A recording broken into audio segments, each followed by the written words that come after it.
Welcome, ladies and gents, to another issue of FREEZE64. This is issue number 36, released in May 2020, and it features the Legend of Atlantis on our front cover. So it's our cover feature for this issue, and we have Stuart Collier, who's the programmer of this fine game. We interview him in the cover feature itself.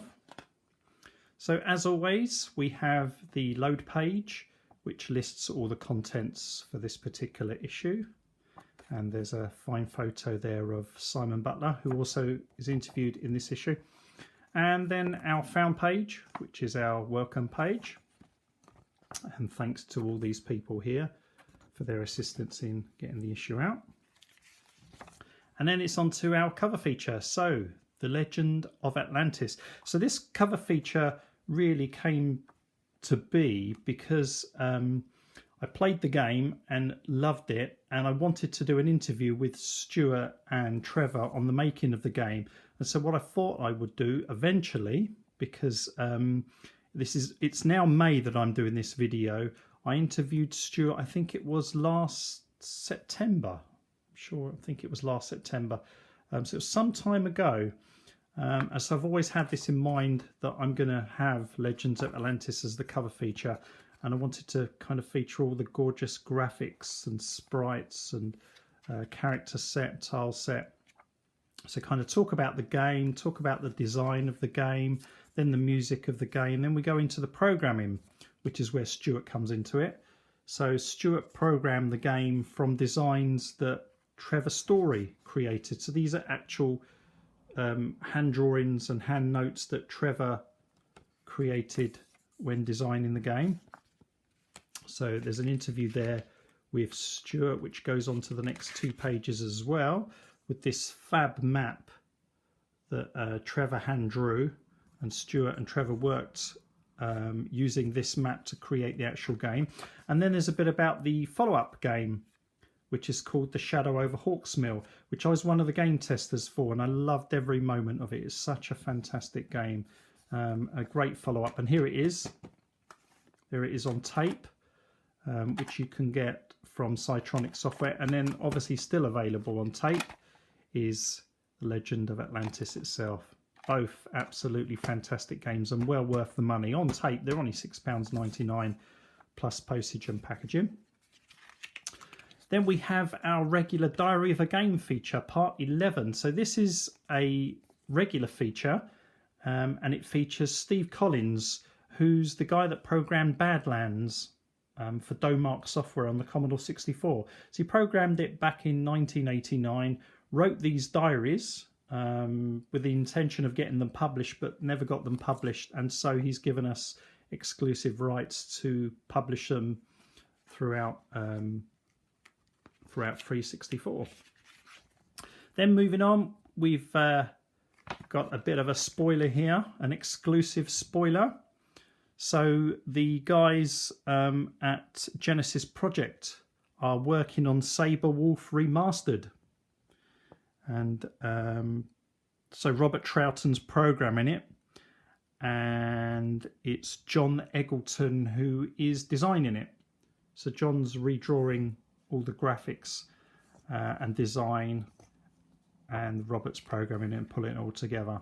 And Robert contacted me about 2 months ago, I think it was now, and said, would you like an exclusive? And I said, yes, please. And he said, well, I'll get John to chat with you about the design of the game. So it's kind of just a small interview really about the game itself. So that's coming soon. Then we move on to our fab regular feature with our very own Julian Rignall. So he zapped back to issue 17 of Zap64 magazine. So that was back in September 1986. And he takes a look at games like Arak, Ghosts and Goblins, Hercules, Night Games, Second City, and Split Personalities. And there's the cover of the issue number 17. And so Julian zaps back to that particular issue and talks about the games that received Sizzlers and gold medals. And this is probably my favourite feature of FREEZE64 because it takes me back, and it takes me not back to just back to the time when I purchased the magazine, but also when I played the games. And it's just great to read back on their thoughts, and then Julian's thoughts of the games today because he plays them again. So then moving on, Secret Squirrel. He's our little squirrel who plows his way through game code trying to look for secret messages. So in this issue we've got Luma, and we've got Shadow over Hawksmill, and DJ Puff. Now this DJ Puff one, Frank Gaskin, when I did the interview with the programmer of DJ Puff, who's Duncan Kershaw, that was issue number 24, and Frank Gaskin, a good friend of mine, Frank Gaskin, mentioned to me, did I know that in the game there are certain blocks, if you fire at them, so if you shoot fire at them, something happens within the game. So you get certain effects. So I contacted Duncan Kershaw and said, is it true, Duncan, if you hit certain blocks, certain things happened? And he said, yep, certainly do. And he gave me a list of the things that happened there.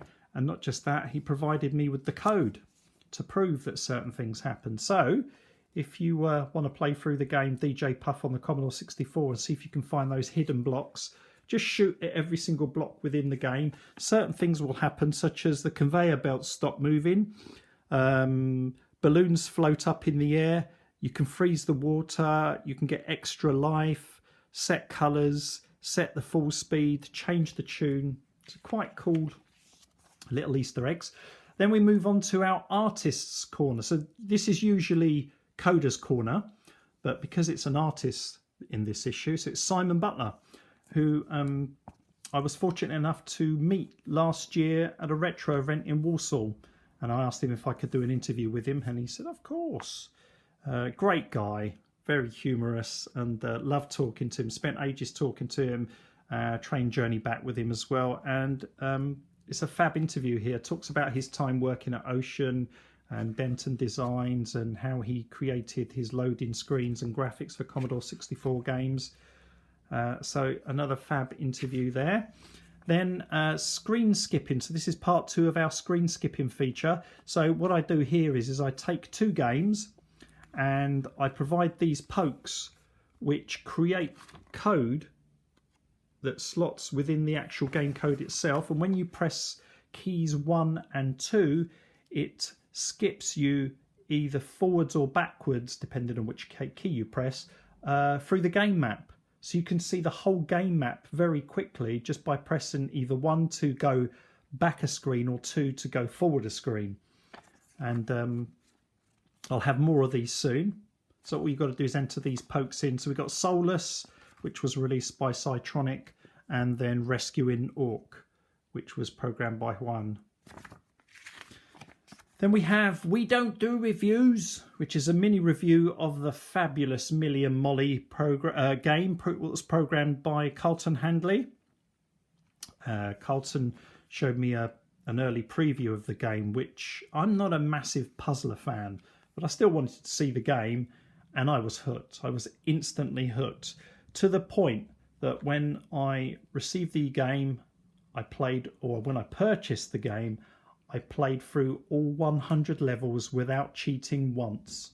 And I haven't done that with a game, playing through a game without cheating for a very long time.